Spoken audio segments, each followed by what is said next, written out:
주님께서 여러분과 함께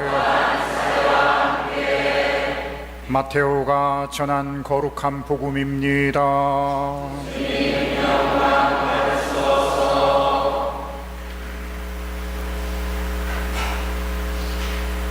군중을 배불리 먹이신 다음 예수님께서는 곧 제자들을 재촉하시어 배를 타고 건너편으로 먼저 가게 하시고 그동안에 당신께서는 군중을 돌려보내셨다.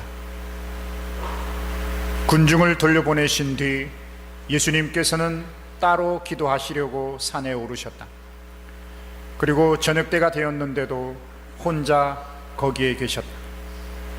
배는 이미 무태서 여러 스타디온 떨어져 있었는데 마침 맞바람이 불어 파도에 시달리고 있었다.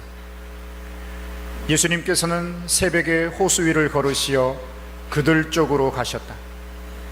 제자들은 예수님께서 호수 위를 걸으시는 것을 보고 겁에 질려 유령이다 하며 두려워 소리를 질러댔다. 예수님께서는 곧 그들에게 말씀하셨다. 용기를 내어라. 나다. 두려워하지 마라. 그러자 베드로가 말하였다. 주님, 주님이시거든 저더러 물 위를 걸어오라고 명령하십시오. 예수님께서 오너라 하시자 베드로가 배에서 내려 물 위를 걸어 예수님께 갔다. 그러나 거센 바람을 보고서는 그만 두려워졌다. 그래서 물에 빠져들기 시작하자 주님, 저를 구해 주십시오 하고 소리를 질렀다. 예수님께서 곧 손을 내밀어 그를 붙잡으시고 이 믿음이 약한 자야 왜 의심하였느냐 하고 말씀하셨다. 그러고 나서 그들이 배에 오르자 바람이 그쳤다. 그러자 배 안에 있던 사람들이 그분께 엎드려 절하며 말하였다. 스승님은 참으로 하느님의 아드님이십니다. 주님의 말씀입니다. 그리스도를 찬미합니다.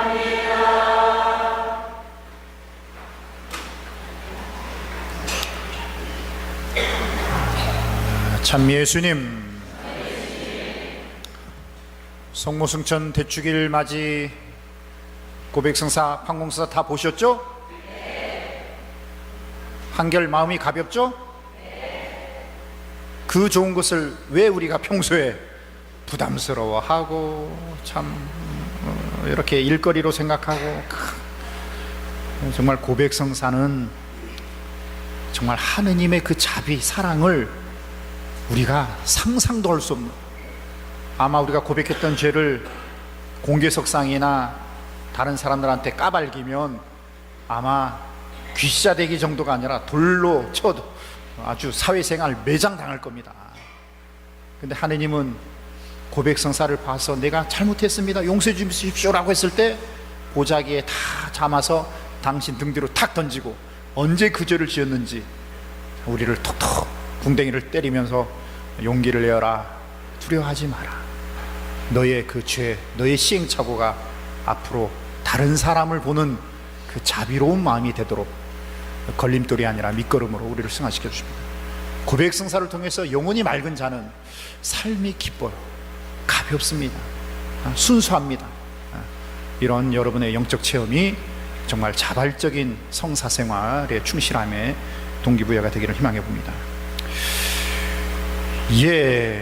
오늘 로마서에서 사도 바울은 자기 동족들에 대한 그 분노, 그 배신감, 이런 표현을 합니다. 커다란 슬픔과 끊임없는 아픔이 내 마음속에 자리 잡고 있다는 것입니다. 커다란 슬픔, 끊임없는 아픔. 동족이기 때문에 뭔가 이해해 줄 알았고, 뭔가 배려해 줄 알았고, 뭔가 헌신적으로 해줄 줄 알았는데 오히려 이 동족이 왼수요, 친구가 아니라 완전히 왼수입니다. 왼수. 그래서 같은 동족, 즉 소아시아라든지 그 그리스라든지 로마라든지 이 디아스포라라고 해서 고향을 떠나서 그 타지에서 자기 공동체를 이루는 그런 교포 사회의 그 동족들이 오히려 시시콜콜하게 따지고 발목 잡고 오히려 더 탐욕과 교만을 부르는 동족에 대한 그 분노, 그 슬픔, 그 깊은 아픔을 정말 표현하고 있습니다. 마찬가지죠. 우리도 남과 북 같은 동북끼리 뭔가 평화를 얘기하고 삶의 기쁨을 얘기하고 사랑에 충만한 한 민족으로서의 그런 행복한 인류 안에 공동선을 구가해야 될 건데, 동족끼리 서로 미사일과 온갖 이런, 너무나 우리 정말 요즘 마음이 아프고 서글프고 두렵고 어떻게 해야 될지 진퇴양난이고, 오늘 엘리야는 하느님이 부르셔서 나갔는데 처음에는 아주 강한 바람, 폭풍이 있었습니다. 그러나 그런 폭풍에도 없었어요. 그 다음에 지진이 일어납니다. 땅이 뽀개지고 막 흔들리고 막, 그리고 이제 불길과 화염이 있습니다. 트럼프가 너희들 김정은 불길과 화염 속에 정말 이제까지 경험하지 못한 공포 체험을 할 거다 하면서 서로가 그르렁. 그러나 그곳에 하느님이 아니 계셨습니다. 그 모든 그 격앙되고 그 분노하고 감정적으로 이런 것이 다 지나가고 고요한 미풍 속에 하느님의 그 선하심, 구원의 놀라우신 뜻이 현존이 있습니다. 그때 엘리야는 얼굴을 가리면서 무릎을 꿇고 고개를 조아립니다. 우리가 좀 더 차분해지고 하느님이 정말 우리 한반도의 진정한 평화와 인류 공동선을 위해서 왜 이런 험난한 파고를 일으키는지 우리가 냉철하게 기도하고 정말 분별의 은총을 청해야 되지 않을까. 그래서 저는 이 위기에 우리 신앙인들에게 어떤 분별, 이 의미가 뭘까를 제대로 설명할 수 있도록 고민했는데, 제 얘기를 하면 좀 약발이 약할 것 같고, 그래서 함께 걷는 세상이라는 우리 강울 주교님이 쓰신 강론 모음집에 보았더니만 2011년도에 6월 17일 날 임진각 남북 평화와 통일을 위한 기원 미사에서 강울 주교님이 했던 강론이 아주 체계적으로 잘 정리가 되어 있어서 오늘 다시 한번 우리 신앙인이 보는 오늘날 위기 상황 안에서 어떤 마음가짐, 어떤 의미를 정립해야 될 건가 다시 한번 되새겨보고 정리하는 시간을 가져볼 겁니다. 여러분 한번 들어보십시오. 2011년도 그 시기를 헤아려서 생각하시면 좋습니다. 벌써 6.25 전쟁이 일어난 지 60년이 훨씬 지나고 있습니다. 한국 전쟁은 두 차례의 세계 대전을 제외하고는 지구상에서 일어난 전쟁 가운데 가장 참혹한 전쟁이었습니다. 베트남 전쟁은 1955년부터 75년까지 약 20년이나 전투가 이어졌고 희생자가 150만 명이나 된다지만, 한국 전쟁은 1950년부터 53년까지 겨우 3년 사이에 200만 명에 이상 달하는 사람이 목숨을 잃었습니다. 이렇게 처참한 전쟁으로 상처가 너무 깊은 탓인지 한반도는 아직도 지구상에서 유일하게 분단된 나라로서 같은 민족이 서로를 적대시하며 장장 248km에 달하는 군사 분계선을 가운데 그어놓고 양쪽에 수많은 가공할 무기들을 배치하며 24시간 긴장감으로 대치하고 있습니다. 아무리 국가의 이름을 내걸고 싸운다 해도, 또 어떤 고상한 사상과 이념을 내세운다 해도 남녀노소를 가리지 않고 몇백만 명의 인명을 무차별 살해하고 헤아릴 수 없이 많은 사람의 몸과 마음을 평생 불구로 만드는 전쟁은 결코 정당화할 수 없습니다. 전쟁은 인간이 저지르는 행위 가운데 가장 우매하고 용서받을 수 없는 야만적이고 비윤리적인 행위입니다. 이제는 이 지구상에서 어떠한 이유의 전쟁이든 어떤 형태의 전쟁이든 간에 모두 사라져야 합니다. 저는 금년 6월 들어 한 가지 생각이 자꾸 떠올랐습니다. 왜 하필 이 땅에, 이 좁은 한반도에서 겨우 3년이란 기간에 그렇게 많은 희생자를 낸 전쟁이 벌어졌을까? 이런 질문이 뇌리를 떠나지 않았습니다. 또 왜 지금도 남북이 같은 민족이라고 하고 서로 통일을 외치면서도 양쪽에서 온갖 미사일과 대포를 겨냥하며 언제라도 발포할 준비를 갖추고 있는 것일까 하는 의문이 사라지지 않았습니다. 역사가들은 제2차 세계대전이 끝나고 일본이 패망하면서 미국이 대표하는 자유민주주의 세력과 소련이 대표하는 사회주의 세력이 한반도에서 패권을 차지하려고 격돌하다, 이런 전쟁이 일어났다고 설명합니다. 물론 그것도 틀린 이야기는 아닙니다. 그러나 우리는 신앙인의 관점에서 하느님 자녀로서 이 일을 어떻게 알아듣고 소화해야 할지 고민하고 자문해 보면 좋겠습니다. 이 땅에 그렇게도 참혹한 일이 일어나는 것을 허락하신 하느님의 뜻은 과연 무엇일까? 왜 선하신 하느님께서는 그런 비극이 이 민족에게 일어나도록 내버려 두셨을까? 하느님께서 이 비극 안에서 우리 민족에게 과연 무엇을 바라시는 것일까? 이 넓고 넓은 세상 땅덩어리 위에서 유독 이 좁디 좁은 한반도에 그런 유례없는 참극이 일어난 것은 과연 무엇 때문일까? 이 땅의 참극은 3년의 전쟁으로 결코 끝나지 않았습니다. 6.25가 끝난 지 60년이 훨씬 지난 오늘날에도 한반도에는 1,000만 명이 넘는 이상 가족이 서로를 애타게 그리워하며 눈물 짓고 있습니다. 우리 북한 동포들의 고통을 생각하면 정말 가슴이 답답하고 심장이 조여듭니다. 90년대 홍수 피해 이후 300만 명이 양식이 없어 목숨을 잃었다 합니다. 지금도 세계가 해마다 식량을 지원하지 않으면 수많은 사람이 영양실조를 벗어날 수가 없습니다. 미국 사회가 북한이 지금 최고로 직면하는 위기 중에 하나가 첫 번째가 식량 문제입니다. 두 번째가 에너지 문제입니다. 세 번째가 보건 문제입니다. 네 번째가 환경 문제입니다. 그야말로 또 전 세계가 이제 어쩌면 이 단절을 하고 있기 때문에 자체적으로 식량을 해결해야 되고 자체적으로 에너지 수급을 해야 되고, 그야 석탄이 80%입니다. 그리고 산을 깎고 하다 보니까 끊임없는 홍수와 끊임없는 가뭄, 그리고 끊임없는 환경폐해, 우리의 5분의 1밖에 안 되는 경제 수준인데 우리 환경 오염의 2배를 지금 수치로 하고 있습니다. 한마디로 이 구조 자체가 악순환의 계속 일환이고 가난할 수밖에 없는 구조인 겁니다. 그래야 정권 차원에서는 백성들의 이 민원을 해결하기 위해서 무조건 핵 무장인 거예요. 그래서 마음대로 해도 전 세계가 우리를 견제하지 못하도록, 어쩌면 초강수주, 너무도 정말 어리석고 탐욕적이고 야만적인 그런 흐름인 것입니다. 가끔 기록 영화를 통해 피골이 상접한 북한 어린이들, 맨발로 시장 바닥을 헤매며 쓰레기통을 뒤지는 고아들 모습을 보면 너무도 마음이 아픕니다. 그뿐이 아닙니다.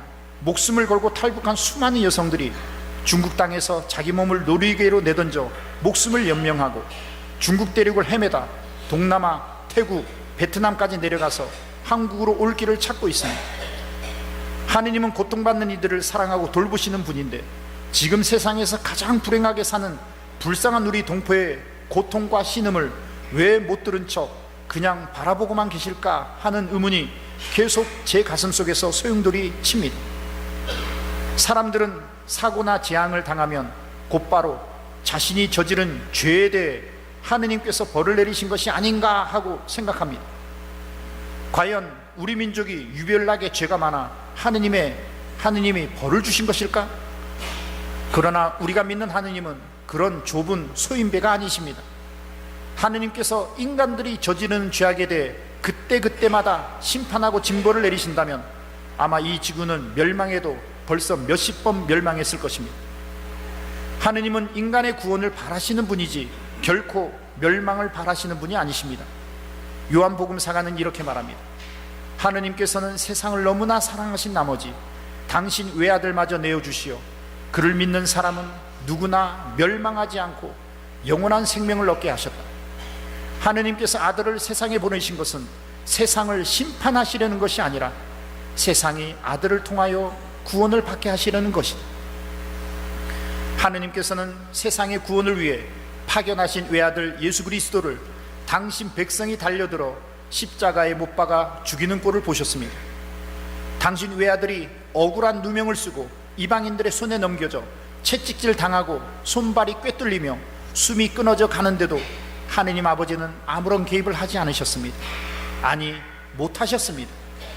당신 아들 예수가 일찍이 세상 어떤 인간도 바친 적이 없는 진실된 죄사, 이 세상의 죄, 모든 이의 죄를 대신 용서받기 위해 자기 목숨을 제물로 봉헌하고 피를 흘리는 참으로 아름다운 사랑의 제사를 봉헌하고 있었기 때문입니다.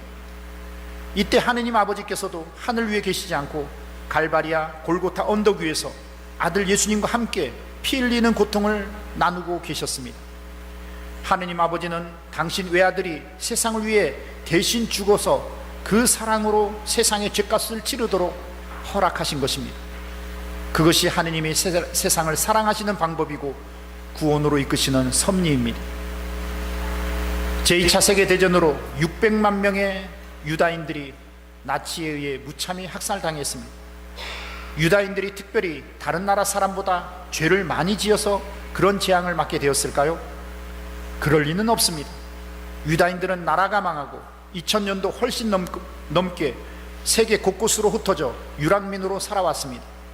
그들은 각 지역에서 소수자로, 약자로 살았고 소외당하고 차별받았으며 힘들게 살아왔으면 살았지 다른 민족보다 더 나쁘게 살거나 벌받을 만한 악행만 저지른 사람들은 결코 아니었습니다. 그런데 왜 그런 끔찍한 참극, 노인과 여성들, 병자와 어린 아이들까지 모조리 독가스실로 보내져 번제물처럼 불살라지는 인류 역사상 최악의 재앙을 경험하게 되었을까요? 유다인들이 악을 많이 저질러서가 결코 아닙니다. 오히려 유다인들은 나치 독일을 비롯하여 지구상의 다른 여러 나라 백성이 저지른 헤아릴 수 없이 많은 죄악을 대신 기어 갚으며 스스로를 번제물로 바친 것입니다. 우리가 홀로코스트라고 하죠. 홀로코스트가 번제물이라는 말입니다. 즉 인간이 지은 죄에 대해서 양을 번제물로, 즉 양을 통째로 불에 태우면서 제사를 바치는 걸 이제 홀로코스트, 번제 제사라고 합니다. 즉 세상 모든 인류와 민족이 어쩌면 제국주의라든지 식민지 정책이라든지 자기들이 우월성을 토대로 편하게 살려는 그 교만과 탐욕을 어쩌면 약자 소수민족인 유대인들이 홀로코스트가 되어서 대신 번제, 죄를 기어 갚는 그런 관계성입니다. 오늘날 이 지구는 한 분이신 하느님을 외면하고 하느님 대신에 돈을 숭배하고 경제를 최고의 가치로 여기고 섬깁니다. 인류가 하느님을 섬기지 않고 돈이라는 만몬을 섬기기 시작한 것입니다. 많이 가진 사람은 더 많이 누리기 위해 적게 가진 사람들 것을 빼돌리고 인간과 인간 사이에 신의와 존중, 배려와 연민을 쓰레기통에 던져버리고 살고 있습니다. 연봉 몇십억 원 받는 월가의 금융 전문가들이 더 많이 벌려고 금융 상품을 조작하고 왜곡하며 헤아릴 수 없이 많은 사람을 하루아침에 거리로 나앉게 하고 있습니다. 국내에서도 대기업은 사상 최대 이익을 누리고 중소기업은 빈껍데기가 되어 가고 있습니다. 대형마트는 전국 구석구석을 장악하고 동네의 영세한 구멍가게들은 거의 사라질 지경입니다.